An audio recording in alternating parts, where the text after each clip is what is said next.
सो अब आप लोग जो चाहे जैसे चाहे इनसे क्वेश्चंस पूछ सकते हैं। सर लाइफ में जब भी कोई सिचुएशन आती है कि जिसमें दो रास्ते, एक प्रैक्टिकल और एक इमोशनल, तो बैलेंस आउट कैसे करना है?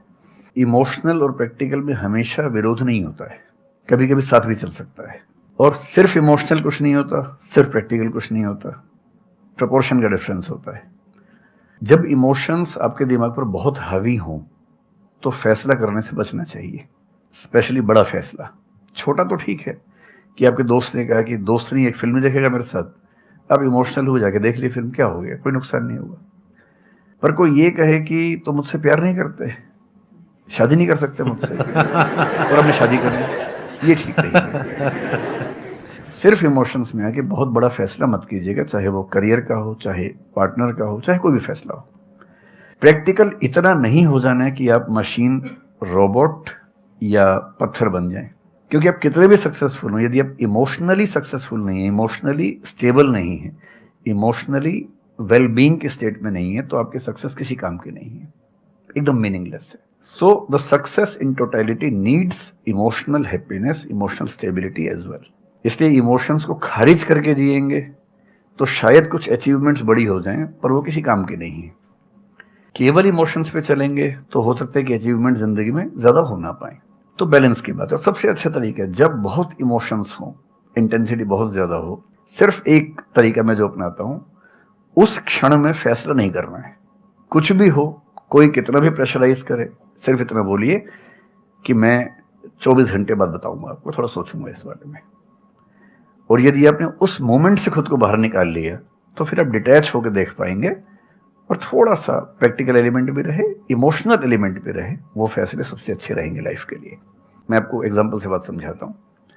ऐसे लोग जो तैयारी कर रहे थे, अफेयर में थे, एक का सिलेक्शन हो गया, अब उसके सामने क्राइसिस ये है, स्पेशली किसी लड़की का हो गया, लड़के का नहीं हुआ। अब हमारी सोसाइटी में ना, लड़की ऊंचे पद पे हो, लड़का ना सफल हुआ हो तो बड़ा मुश्किल है सोसाइटी में, उनको शायद दिक्कत नहीं है।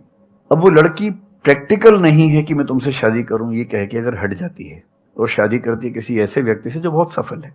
I know many such people personally, मैं नाम नहीं बोल सकता किसी का। मैंने जनरली पाया है कि वो लोग लाइफ में बहुत फ्रस्ट्रेशन में रहे बाद में, क्योंकि सफलता के नाम पर, प्रैक्टिकल होने के नाम पे ऐसे व्यक्ति को चुना जिसके साथ वो रह नहीं सकते ठीक से। और मैं ऐसे कई लोगों को जानता हूं जो आईएएस बने, आईपीएस बने, जिनको करोड़ों रुपए के दहेज के ऑफर्स आए, साफ ठुकरा के कहा कि मैं जिंदगी एक ही व्यक्ति के साथ गुजार सकता हूं जो मेरे साथ है, और हैं, बहुत खुश हैं। अब कोई कह सकता है उनके परिवार में कि इसने प्रैक्टिकल फैसला नहीं किया, इमोशनल फैसला किया, पर अल्टीमेटली किसी चीज की वैल्यू क्या है? आपकी लाइफ बेहतर हो।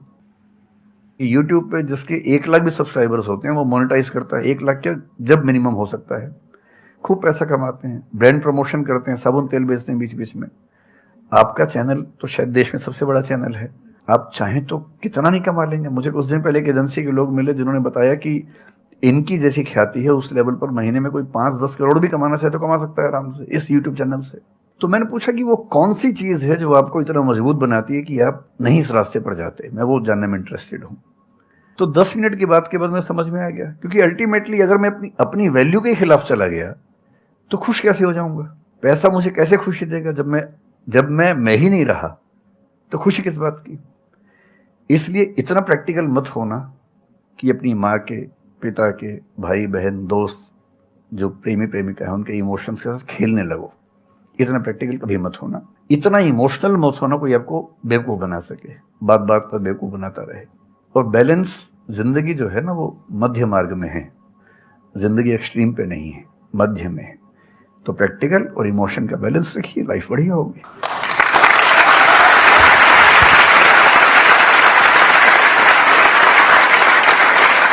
आपने सर इतने अच्छे से एक्सप्लेन किया, मेरे पास में कुछ है ही नहीं बोलने के लिए।